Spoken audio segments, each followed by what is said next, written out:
प्यारे बच्चों, सामान्य विज्ञान कक्षा 7वीं कक्षा में अभी तक हम लोगों ने अन्य कक्षा 7वीं के विज्ञान विषय के पाठ क्रमांक 5 अर्थात 5वें पाठ के अंतर्गत हम लोग अध्ययन कर रहे थे, जिसमें पाठ का आधा भाग हम लोगों ने पढ़ा था, अर्थात अन्न पदार्थ की सुरक्षा कैसे की जाए। अन्न पदार्थों की सुरक्षा क्यों आवश्यक है और इसके लिए हम क्या क्या कर सकते हैं, कैसे अन्न पदार्थों की सुरक्षा की जा सकती है। इस विषय पर पढ़ते हुए हम 5वें पाठ के आधे भाग को अर्थात 5वें पाठ को के आधे भाग को हम लोग देख चुके थे। अब आज हम उसके बाद की बातें देखेंगे। अर्थात हम लोगों ने देखा था कि अन्न का अपव्यय जो होता है वह एक तो संख्यात्मक अन्न का अपव्यय होता है, अर्थात संख्यात्मक अपव्यय में गलत विधि से किया गया कृषि कार्य, अर्थात मुट्ठी से बुआई। जिसे मुट्ठी से बुआई करते हैं क्या होता है, बहुत सारे दाने ज़मीन पर इधर उधर पड़ते हैं और उनका उचित प्रकार से उनकी अंकुरण या नहीं जम पाते, नुकसान होता है। इस तरह से दवाई करने के लिए बहुत सारा अन्न खराब होता है। आप तुम जानते होगे, अब तो शायद नहीं देखो, लेकिन अपने पिताजी तुम्हारे पिताजी के समय में क्या होता था कि गेहूं वगैरह को फैला दिया जाता था, फिर उसके ऊपर बैलों से दवाई की जाती थी, उसमें ढेर सारा अन्न का अपव्यय हुआ करता था। इसी तरह से सही तरीका न मालूम होने पर अन्न के भंडारण करने में, अर्थात जहाँ रखा जाता है वहाँ पर बहुत सारे अन्न जो है वो ख़राब हो जाते थे, उसमें कीड़े लग जाते थे, इसलिए वहाँ नुकसान होता था। तो इन सब में क्या किया गया, अब पारंपरिक पद्धतियों को हटा करके अब आधुनिक पद्धतियाँ आई हैं। यहाँ तक कि भोजन करते समय पंगत में बैठा दिया जाता था और उनको परोस दिया जाता था। रुचिकर है कि नहीं रुचिकर है, उनको लेना है नहीं लेना है, इस तरह से काफ़ी अन्न का अपव्यय हुआ करता था। तो अब उस पर रोक लगा करके अब क्या किया गया है, वैज्ञानिक पद्धति से जो आवश्यक है, जैसे भी खाने में देखते हो बुफे सिस्टम से, जिनको जो मन में आता है, जितना मन में आता है उतना ही लेते हैं, नुकसान कम होता है। मशीनों से अन्न की बुआई हो रही है, बीजों की। अव्यवस्थित दवाई करना जो था, अभी सब ट्रैक्टर से और विभिन्न दवाई के यंत्रों से, थ्रेसर से दवाई हो जाती है, जिसे कम समय में और सुरक्षित रूप से अच्छा अन्न, पूरा का पूरा अन्न मिल जाता है। विभिन्न प्रकार के कोल्ड स्टोरेज की संख्या बढ़ जाने से दवाओं के कारण साथ ही साथ नई नई पद्धतियों से अन्न का भंडारण भी होता है, जिससे संख्यात्मक रूप से अन्न का अपव्यय अब कम होने लगा। इस तरह से गुणात्मक अपव्यय अन्न का पहले हुआ करता था, अर्थात अन्न का गलत विधि से उपयोग करना, पर्यवेक्षकों का अतिरिक्त मात्रा में उपयोग करना, अन्न को अधिक पकाना। इससे क्या होता है, क्वालिटी उसकी ख़राब हो जाती थी। क्वालिटी अर्थात जैसे भोजन बना रहे, अगर भोजन बनाने की सही पद्धतियाँ नहीं मालूम हैं तो उससे क्वालिटी ख़राब हो जाती थी। तो इन सब से, या सब्जियों को काटने के पश्चात धोना, जितनी पत्ते वाली सब्जियां हैं उनको अगर काट के धोया जाता है तो उसमें बहुत सारे उसके विटामिन, मिनरल्स सब उसके नष्ट हो जाते हैं। इसलिए चाहिए कि ऐसे सब्जियों को पहले धो लिया जाए फिर काटा जाए। उसी तरह से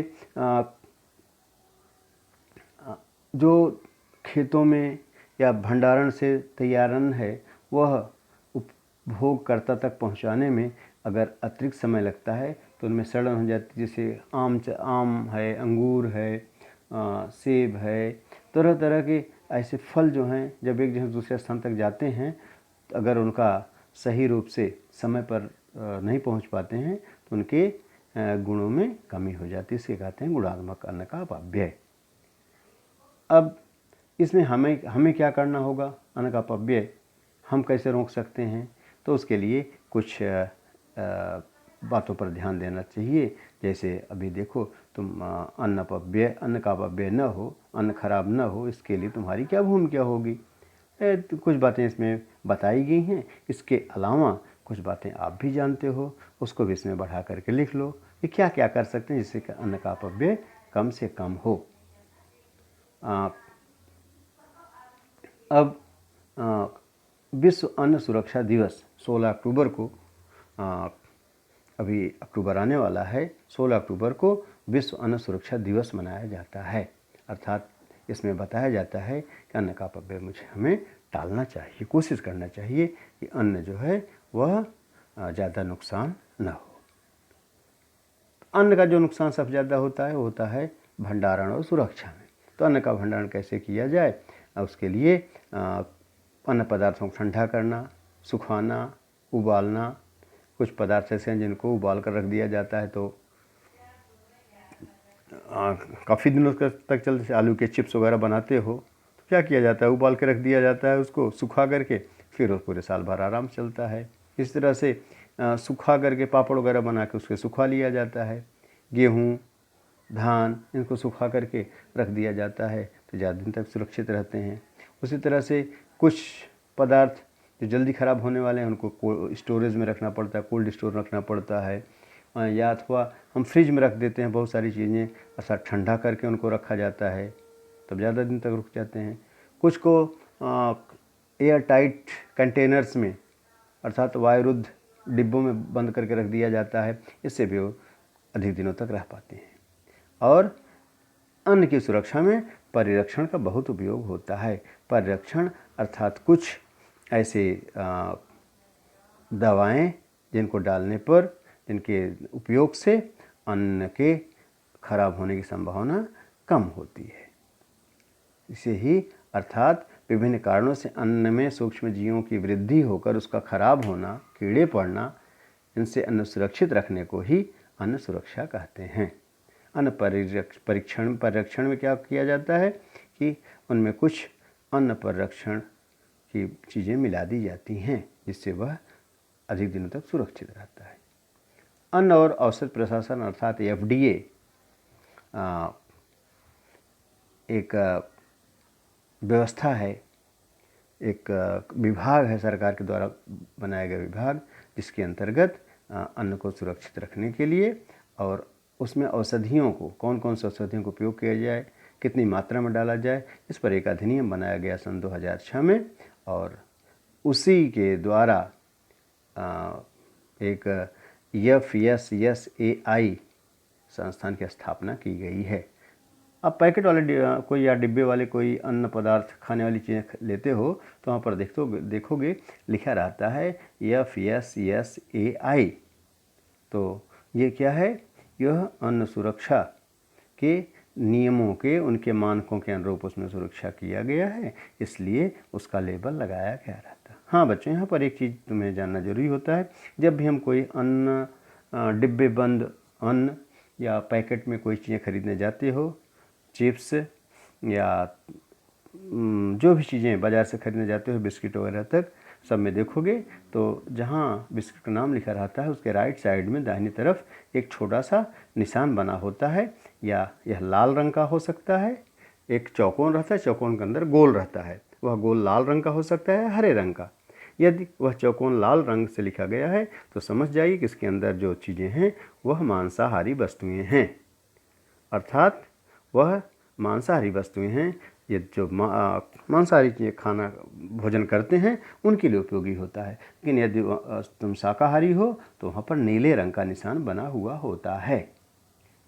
प्रत्येक पैक बंद डिब्बे में अथवा पैकेट में जो खाने वाली चीज़ें हैं उसमें यह निशान ज़रूर देख करके लेना चाहिए, क्योंकि कभी कभी नाम देख करके हम पता नहीं पा सकते। जैसे खासकर केक्स वगैरह खरीदने जाते हो जब बाज़ार में, तो उस पर निशान ज़रूर देख लो कि ये वह नीले रंग का है या लाल रंग का है। अगर नीले रंग का निशान है तो शाकाहारी है, अगर लाल रंग का निशान है तो मांसाहारी है। इस बात को विशेष ध्यान दोगे। अब अन्न को सुरक्षा करने के क्या क्या कौन कौन सी विधियां हैं, यहाँ पर आप आसानी से देख सकते हो। एक है हिमीकरण, गैसों का उपयोग, धूमन पद्धतियों में बहुत सारे क्या किया जाए, धुआं दिया जाए। धुआं देने से धुआं में अल्युमिनियम फास्फाइड का उपयोग किया जाता है, जिससे अन्न ज़्यादा दिन तक सुरक्षित रहता है। उसकी तरह कीटनाशकों का उपयोग किया जाता है। कीटनाशकों में मुख्य रूप से मॉलिथियान का फुहारा बोरियों पर डाला जाता है, जिससे उसमें कीड़े नहीं लगते हैं। इस तरह से प्राणों की बौछार की जाती है। प्राणों मतलब इलेक्ट्रिक ध्वनि तरंगों की का उस पर बौछार की जाती है। जैसे उच्च ऊर्जा युक्त इलेक्ट्रॉन त्वरित ऑक्सीलेटर द्वारा निर्मित एक्सरेज और किरणोत्सर्जी समस्थानिकों द्वारा उत्सर्जित गामा किरण।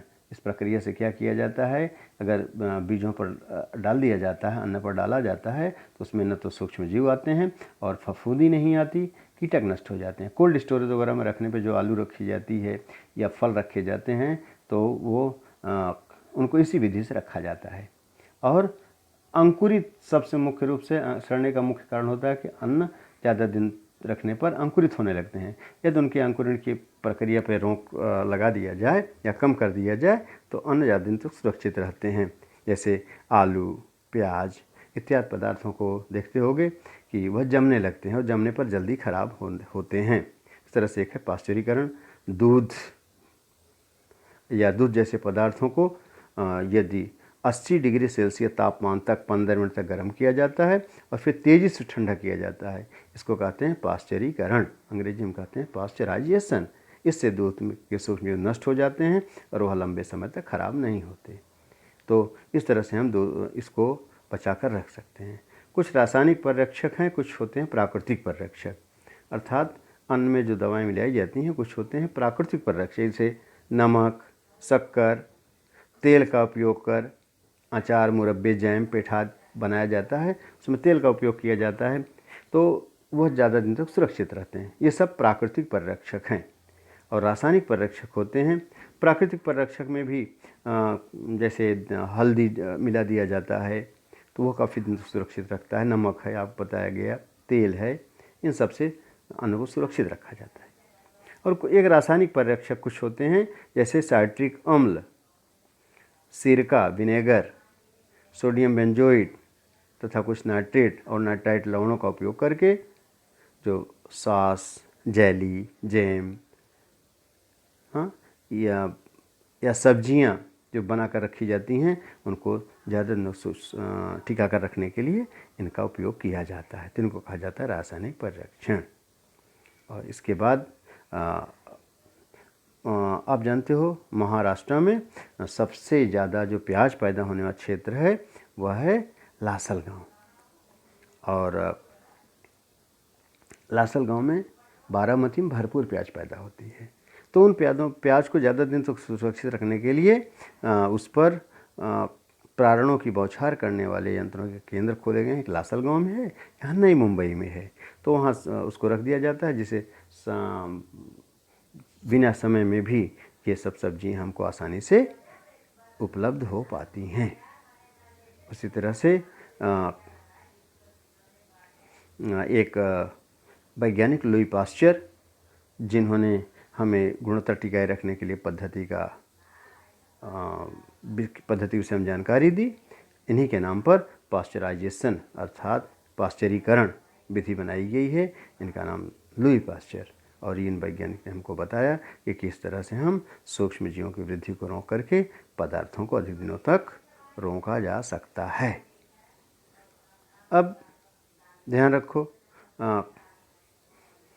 कुछ अपमिश्रण होते हैं। अपमिश्रण क्या होता है, अन्न में या बीजों में दूसरे उसी तरह नकली चीज़ों को मिला करके या मसालों में नकली चीज़ें मिला करके अपमिश्रण होता है, जिससे दुकानदार अधिक से अधिक लाभ कमाने की कोशिश करते हैं और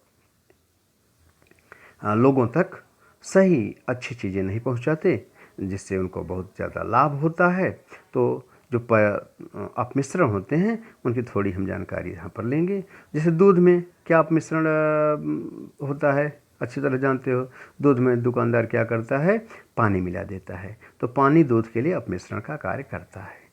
लाल मिर्च का पाउडर है, उसमें बहुत सारी चीज़ें मिलाने के लिए ईंटे का बुरादा वगैरह मिला दिया जाता है, जिससे वह अब जहाँ लाल मिर्च 200 रुपये किलो मिलता है, वहाँ पर ईंटे का बुरादा सस्ता होता है। उसमें मिला करके जो समाज के विघातक तत्व हैं, गलत तत्व हैं, उसमें मिलावट करके अपना फ़ायदा लेते हैं। उस तरह से काली मिर्च में पपीते का बीज मिला दिया जाता है। काली मिर्च में पपीते का बीज, और पपीते का बीज भी काली मिर्च जैसा दिखाई देता है, लेकिन ये नुकसानदायक होता है, किंतु दुकानदार अपना फ़ायदा देखते हुए उसको मिला करके बाज़ार में बेच देते हैं। आइसक्रीम में मिलाने के लिए तरह तरह की चीज़ें मिला देती हैं, नकली दूध वगैरह मिला दिया जाता है बनावटी दूध से, जिससे वह बाज़ार में तो बिकता है, लेकिन वह हमारे स्वास्थ्य के लिए बहुत नुकसान करता है। तो अपमिश्रण स्वास्थ्य के लिए नुकसान करता है, इसलिए हमें अपमिश्रण वाली चीज़ें नहीं खानी चाहिए। अब एक यहाँ पर देख रहे हो कि अपमिश्रण ऐसे भी होता है, अर्थात अन्य पदार्थों से कुछ महत्वपूर्ण घटक अलग कर निकाल लेना। जैसे दूध से दूध का जो मलाई है उसको निकाल लेते हैं, और बाज़ार में देखते होगे एक दूध तुम्हें 60 रुपये लीटर मिल रहा है और वहीं पर दूध 42 रुपये लीटर मिल रहा है। तो इसका मतलब क्या हुआ, उसमें मलाई नहीं है, उसको निकाल लेते हैं। इसी तरह से लौंग इलायची का अर्क निकाल कर तेल अलग से निकाल लेते हैं और लौंग और इलायची को बाज़ार में बेच देते हैं।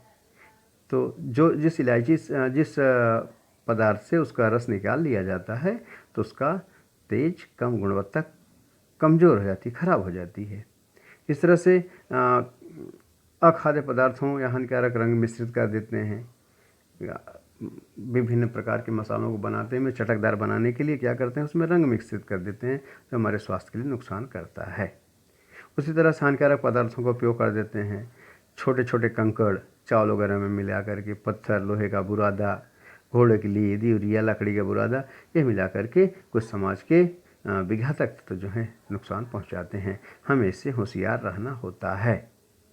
इसलिए हम अपने दैनिक में क्या खा रहे हैं वह पौष्टिक है कि नहीं है, इसको बहुत ध्यान देकर के तब खाना चाहिए। खासकर बाजारू चीज़ों से बचने की कोशिश करना चाहिए। तो अन्न में अपमिश्रण कैसे पहचानोगे, उसके पहचानने के कुछ तरीके बताए गए हैं। ये तरीके आपको इस स्क्रीन पर आसानी से दिखाई दे रहे हैं। इसको अपनी कॉपी में बना लो, इसको अच्छी तरह से लिख लो और पढ़ लो कि हम दूध में किस तरह से मिलावट किया जाता है, लाल मिर्च में क्या मिलावट होती है, हल्दी पाउडर में क्या मिलाया जाता है, सूजी में क्या मिलाया जाता है, और कैसे हम इसको पहचानेंगे, पहचाने क्या तरीका, इसको अच्छी तरह से ध्यान दोगे।